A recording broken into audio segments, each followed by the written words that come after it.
How did that come about that you were able to go to improv? Because you were still in high school, Yeah, right? my parents were just like incredibly supportive. They're like, if you want to take improv classes, you can do it, and we'll pay for you to take the train up to New York. And I would just go up to New York on the weekends, and then after a while, I would start going up on weeknights. What did that feel like to take the train by yourself and be in the big city without parental supervision? I mean, did it feel like, oh, my life's starting, or? It felt exciting to have this like secret life with adults in New York, and it was a very different, you know, I went to like a pretty typical suburban high school, but then I was like, I don't know, I remember like in my first improv class meeting this British guy who wrote for the New York Times and feeling like, I can't believe I'm hanging out with a New York Times writer from, you know, Right. Brighton or whatever. Like, it felt like this, I don't know, it's just, it was pretty thrilling. And, but I was also exhausted because I would have to go to school. So I'd be coming back from New York. Once I got more and more involved at UCB, I'd be coming back from New York at like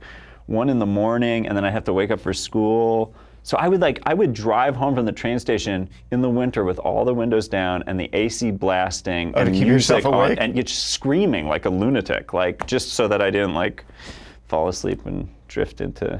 Wow. Yeah. How did your experience at UCB, like those early days in high school, color your high school experience? That's such an interesting question. Well, in like subtle ways, like, okay, so like when I was in high school, it was pretty homophobic. I remember feeling like if my siblings or if I were gay, it would be like catastrophic, because it would be like, because in my surroundings in that world, it would have been social annihilation to be gay. And then I went up to New York and I met all these people who could care less about that. And I just in that small way, I'm not gay, but I remember thinking like, oh, weird, like it seems like in this world, this is such a stigmatized thing. And if you take an hour and 20 minutes train ride, people could care less. That was like, I remember feeling like that was a sort of a revelation. Just the cultural difference, like what was valued, what was looked down on.